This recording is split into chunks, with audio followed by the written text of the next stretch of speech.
Véritable success story de la radio Espace Guinée, les Grandes Gueules, détentrices des meilleurs scores radio en Guinée de la meilleure émission talk show, a donné le créneau horaire du départ au bureau et du retour à la maison, récoltant depuis des années consécutives le titre d'émission la plus écoutée en Guinée, toutes catégories confondues.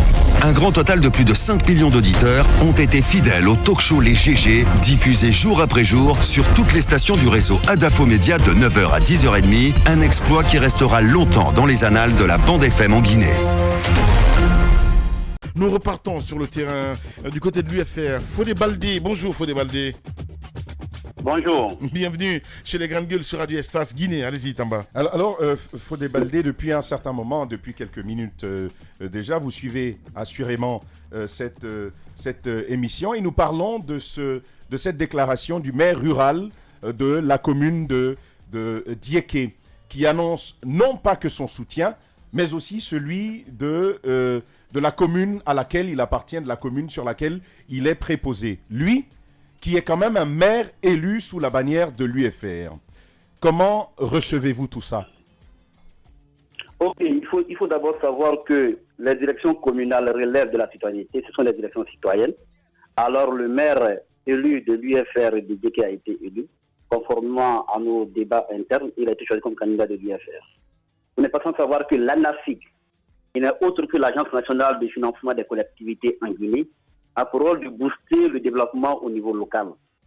Et maintenant, depuis un certain moment, nous assistons, vous n'allez pas me dire le contraire, que ce sont des ministres qui se déplacent, qui laissent d'abord ce pourquoi ils ont été nommés ministres, pour se rendre dans cette collectivité, pour pouvoir faire ce qu'on appelle le chantage politique. L'objectif n'est autre que, après l'échec lamentable de tout ce qui a été déboursé dans le cadre d'amener les populations, surtout de la basse-côte, à dire oui à la nouvelle constitution. Après tout ce à quoi nous avons assisté, désormais, c'est l'ANAFIC qui est l'instrument qui est utilisé dans les collectivités pour contraindre les élus à prononcer des discours allant dans le sens de faire croire que la population est pour le troisième mandat. Vous nous apprenez ce matin que votre élu, qui n'est quand même pas n'importe qui est colonel de l'armée, un homme assez mûr, qui a eu des responsabilités, a eu un discours tuyauté. Il a été manipulé. C'est ce que vous nous apprenez. Je dis que le maire s'est prononcé. Vous comme moi, nous avons appris par le biais des réseaux, par le biais des sites internet. Assurément, le bureau politique se réunira demain et en tirera les conséquences. Mais ce que je voudrais attirer, ce sur quoi je voudrais attirer votre attention, c'est sur le fait que... Vous ne répondez pas. Vous ne répondez pas à ma question. Vous ne répondez pas à ma question. La question, elle est simple. Votre maire, auquel vous avez fait confiance, est-il un homme manipulable? Et est-ce que ce discours a été, pour ainsi dire, tuyauté? Vous dites, j'ai pas bien compris la question. La question, vous disiez tantôt que l'État dispose d'un instrument pour mettre de la pression à tous les élus locaux.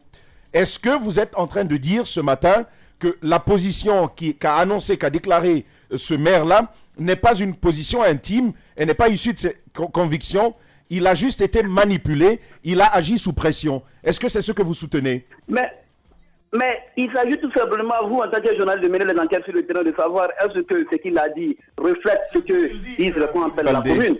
Fodé Baldé, qu'est-ce que vous défendez finalement? Vous côtoyez ce maire, vous le connaissez, et quand même, le discours qu'il a tenu, c'est assez clair quand même. Comment est-ce qu'on peut parler de manipulation dans ce cas? En tant que journaliste, de vérifier la fiabilité des choses. Mais je pense très bien que les choses sont claires. Désormais, Alpha Condé utilise l'ANAFIC pour pouvoir instrumentaliser le débat politique. Fodé Baldé. Ça ne passera pas. Et c'est ce que j'aimerais... Fodé Baldé. Question simple. Le maire UFR de Diéké, enfin le maire UFR à Diéké, a-t-il déclaré ce que nous avons lu ici, oui ou non? A-t-il déclaré quoi? Alors, je vous le lis tout bonnement, il n'y a aucun problème.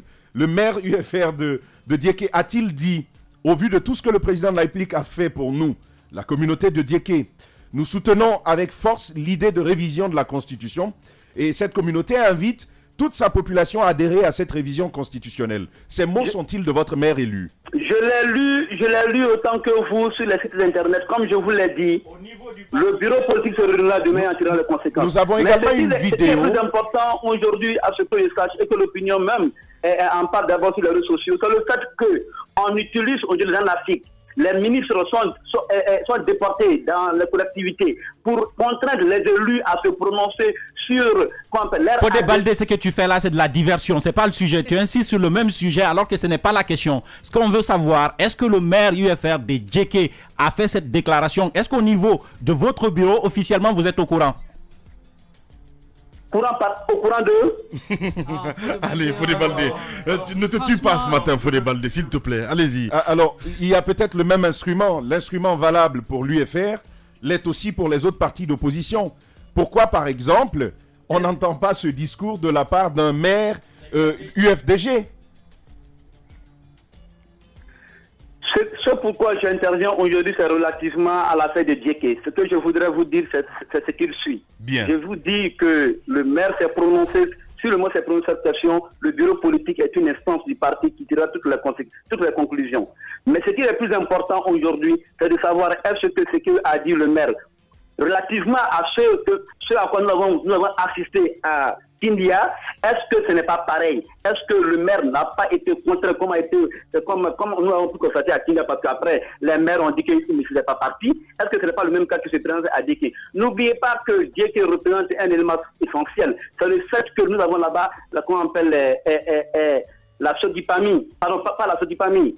Cette société de palmier à huile. Donc cela veut tout simplement dire que c'est une zone vraiment beaucoup agricole. On estime qu'en voulant faire des choses là-bas, on pourrait porter atteinte à la dynamique de l'UFR. C'est archi faux. L'UFR se porte très bien. Bien. Ça, il faudra le savoir. Bien. Et nous nous portons très bien. Il y a une idée qui circule comme quoi, après l'intervention de Tidiane Ahmed Silla, il a été connu par le président. C'est archi faux. Ce sont des propos tout monter sur les réseaux sociaux pour pouvoir divertir. Nous sommes très sereins et nous savons que aujourd'hui, la cible du pouvoir, c'est l'UFR. Bien. Fodé Baldé. Et nous sommes déterminés et nous restons sereins. Bien. Par rapport à ça. Bien. Amou Lanfé. Merci beaucoup, Fodé Baldé. Amou Lanfé, merci, mon grand. Allez, au revoir. Faire bouger les choses, s'opposer aux diktats, ce n'est pas facile.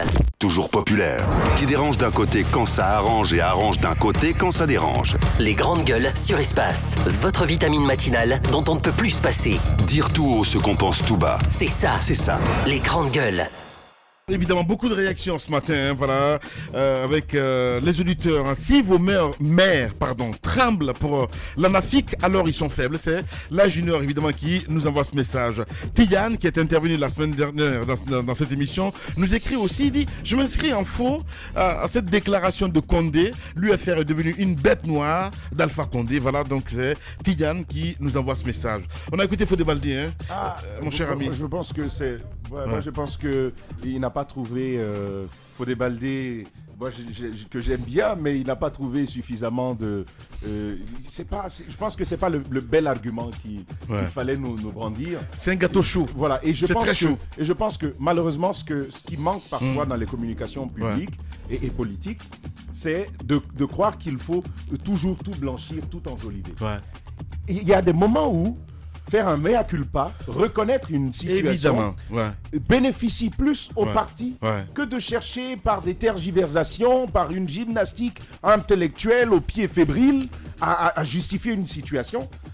Et je pense que c'est une telle situation que nous avons. Le maire, c'est pas un enfant. Deuxièmement, il ne dépend pas, d'un point de vue administratif, il ne dépend pas d'un chef supérieur, d'une hiérarchie qui l'aurait nommé. Il est élu. Donc, il bénéficie d'une certaine légitimité, d'une certaine indépendance par rapport au pouvoir central. Même s'il y a ces subventions qui arrivent, il y a d'autres moyens de financer la croissance intérieure des communes. Et je pense que ça ne tient pas vraiment la route. Et le maire, le propos est sans embâche. Il dit très très clairement, nous soutenons. D'ailleurs, ma collectivité aussi s'engage à soutenir le projet. C'est-à-dire, il ne parle même pas pour lui seul. Il ne mange pas son piment tout seul. Il le mange pour tout Djeké. Et donc, comme ça, sortir et nous dire c'est pas une, c'est comment leur expression là, c'est un non-événement. Oui, c'est voilà, ça. donc Voilà. c'est un non-événement. Et cette réaction justement du président Touré qui dit n'exagérons rien, la fédération avait choisi un candidat hors du parti, un ancien militaire. Voilà, et lui reconnaît implicitement le fait que ce maire ait tenu ce discours. Maintenant, au-delà des sites, pardon, pour ne pas nous dire ils ont manipulé son propos ou c'est une manipulation médiatique, il y a quand même de la vidéo aussi où le monsieur le dit très très clairement. Alors, tout simplement, je pense que le parti sera amené, premièrement, à en tirer toutes les conséquences, mais deuxièmement, à peut-être prendre ses responsabilités à la place de Sidya Touré. Je ferai moins dans le déni, je ferai dans une prise de position responsable qui consisterait à regarder la réalité en face et lui trouver de meilleures issues. Oui, allez-y. Puisqu'il s'agit de dire que l'exemple qu'il a voulu prendre sur Kindia ne correspond pas, parce que à Kindia, c'est un maire qui a été soutenu par le RPG, donc qui est en droit de soutenir. Vous parlez du parti de Mamadou Sylla. Oui, Mamadou Sylla, même si son leader continue à se réclamer de l'opposition, lui quand même, il a bénéficié du soutien du RPG et à la base, il s'entend beaucoup plus avec les conseillers élus du RPG Arc-en-Ciel qu'avec n'importe quel autre. Donc il faut bien comprendre. Et là-bas aussi, ils ont fait, si vous voulez, cette bataille. C'est vrai que leur politique, souvent, disons, on va même pas dire souvent, leur politique n'est pas saine, et pas du tout. Parce que là-bas, ils ont tous combattu contre le candidat de l'UFDG, l'UFR y compris. Donc, le maire, il ne faut pas qu'il pense que c'est leur maire, celui de Kindia. Maintenant, pour celui de Djeke, on a bien compris, et Sylla vient de le dire encore, que c'est un colonel qu'ils ont pris pour faire de lui un candidat. Il faut peut-être tirer désormais les leçons. Il est parti, et là, il est parti. Eh bien oui. Allez-y, Mafoulia. Alors, au sortir des élections de 2010, on avait principalement 4 formations politiques. Le RPG qui était maintenant au pouvoir, l'UFDG qui était bien devant par rapport à l'UFR ou PEDN. Mais l'UFR était cette formation politique de 3e place qui quand même faisait rêver les Guinéens. Mais avec le temps, contrairement à Jacques ou Ali qui parlait des problèmes à l'interne de l'UFR, moi je pense plus que c'est la décision du président de l'UFR de s'allier à un moment avec le pouvoir. C'est une décision qui lui a coûté beaucoup de choses et qui continue à lui coûter. Parce qu'après les élections, on a vu un parti UFDG, qui est comme UFDG d'abord, qui est resté sur sa position et qui a fait tout pour que ses membres ne soient pas dispersés pour une raison ou une autre. Même s'il y a eu des tentatives. Même s'il y a eu des tentatives. Mais au moins là-bas, il y a quand même... c'est Yansane Kalemodou Yansane qu'on allait débaucher du côté de l'UFDG. Mais quand même, il y a quelque chose que le leader de l'UFDG réussit, ou bien tout le parti, c'est quand même de forger une certaine position. À un moment, on estime que c'est radical, mais au moins ça lui sert dans la politique guinéenne. C'est la constance. On a le PEDN, le président qui a boudé, qui a préféré rester du côté de l'Europe, qui ne rentre même pas, et qui a laissé Bruno et autres s'occuper de ce qui est. Maintenant, l'UFR quand même est resté cette formation qui n'a pas su rappeler les troupes. Et lorsque le président de l'UFR a décidé de rejoindre la mouvance présidentielle, enfin, le président de la République, c'était une décision qui n'était pas appréciée. Mais il a estimé qu'il fallait partir parce que c'était pour l'intérêt de la Guinée. Aujourd'hui, il est revenu. Il n'a pas pu faire grand-chose. Donc, c'est soit on admet que c'était une erreur politique, parce que c'est soit il avait une mauvaise lecture du président qu'il avait en face, sinon il aurait su qu'un déplacement n'aurait rien changé, mais que ça aurait peut-être décapité sa formation. C'est ce qui est arrivé. On a essayé de poser des questions, mais ils n'ont jamais admis, mais c'est une réalité. L'UFR a reçu un gros coup lorsque son président a décidé de rejoindre le président de la République. Aujourd'hui, il est revenu. Ce que Tamba dit, c'est vrai. Il est important d'admettre qu'il y a des problèmes. Parce que admettre qu'on a un problème, c'est déjà d'avancer vers les solutions. Mais lorsque vous vous faites un dessin, vous vous dites tout va bien, ça va, on a quelques soucis, c'est parce qu'on veut, c'est parce qu'ils ont plus d'argent. Mais non, d'accord, ils ont de l'argent, mais ils ne parviennent pas à débaucher tout le monde partout. Mais pourquoi c'est chez vous, c'est récurrent? Donc, posez-vous les bonnes questions. Comme le dit Jacques tout à l'heure, essayez de voir qui vous cooptez et comment vous cooptez. Arrangez-vous pour qu'il y ait, que l'échelle soit franchie, les étapes soient franchies, pour que ceux qui rejoignent le parti, ils viennent parce qu'ils ont confiance au programme de société de la formation. Justement, pas parce qu'ils viennent pour un moment, parce que après, si c'est juste parce que vous avez besoin, comme fut le cas pour Baïdi Haribo, il est venu parce qu'il s'est à un moment senti plus important, parce qu'on peut dire que c'est le parti qui avait plus besoin de lui parce qu'il était fort à Kaloum. Et lorsqu'il a vu une autre opportunité, il va partir, parce que là, on ne parle plus de conviction. Parce que je pense que quand on parle de conviction, on voit le programme de société, on se dit celui qui est là ne répond pas à nos critères, il ne fait pas ce qu'on aurait voulu faire pour le pays, donc on ne peut pas s'associer. Mais là, le débat n'est plus là, c'est le plus au fond. Donc je pense qu'il est temps que l'UFR admette la réalité et travaille au niveau de sa formation, des membres, de la conviction qu'il y a et de comment mener le combat, parce que 2020 approche à l'allure là. Bien, on ne viendra pas après dire que c'est parce qu'ils ont plus d'argent, mais seulement vous n'avez pas les hommes qu'il faut dans le parti. Ouais, on a envie de dire 5 ans pour rien. Faut dire. Encore le slogan est là. Ah oui, on se rappelle de ça. Allez-y, Mohamed Ali. Moi, je pense qu'au sein de l'UFR, il y a énormément de militants qui ont de la conviction. Rien qu'à les écouter, à voir ce qu'ils font, ils ont de la conviction. Mais par moments, ils sont froissés par le comportement du président de l'UFR qu'eux-mêmes, ils dénoncent en réalité. Regardez, en 2010, on reproche au président d'avoir refusé de s'allier au RPG Arc-en-Ciel parce qu'il a estimé qu'Alpha Condé lui a volé sa deuxième place. Normalement, c'est lui qui devrait être deuxième. Et donc, puisque c'est Alpha Condé qui a été déclaré deuxième, il ne peut pas s'allier à celui-ci. Mouvement d'humeur, il va à l'UFDG. En 2015, il refuse de soutenir Cellou Dalein Diallo sous prétexte qu'ils ne se sont pas mis d'accord pour une candidature unique et ainsi de suite. Et de l'autre côté, Cellou Dalein a été son ministre, donc lui, il ne peut pas être le ministre de Cellou Dalein.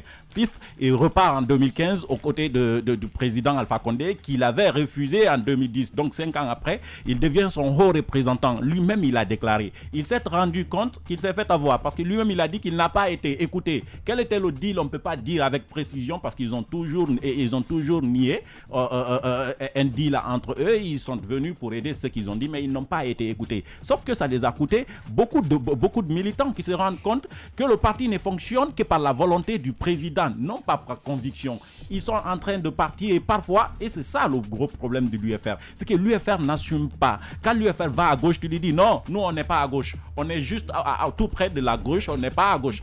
Quand l'UFR vient à droite, non, nous on n'est pas à droite, on est juste à côté, on essaie de... Si vous n'assumez pas, la preuve, Fodé Baldé, il n'a rien assumé de ce qu'il est en train de dire. Et pourtant, on sait ce qui se passe. Donc l'UFR n'arrive pas à assumer, du coup, ça décourage des militants qui, à défaut de quitter, s'abstiennent de prendre position et de déclarer publiquement parce qu'ils ne savent plus de quoi demain sera fait au sein de leur parti. Voilà, ainsi va notre pays en ce mardi matin, mesdames et messieurs. Merci à Mamoudou Kondé à la réalisation côté télé. Il était là, Mohamed Diaby, depuis 4h45. Dans un instant, sur Espace TV, les infos avec la rédaction et sur Espace Radio. C'est Arnaud Béchier que vous retrouvez évidemment pour Zik, laisse passer la matinée et sur d'autres radios qui synchronisent évidemment Radio Espace. Les programmes continuent. Prenez soin de vous. À demain.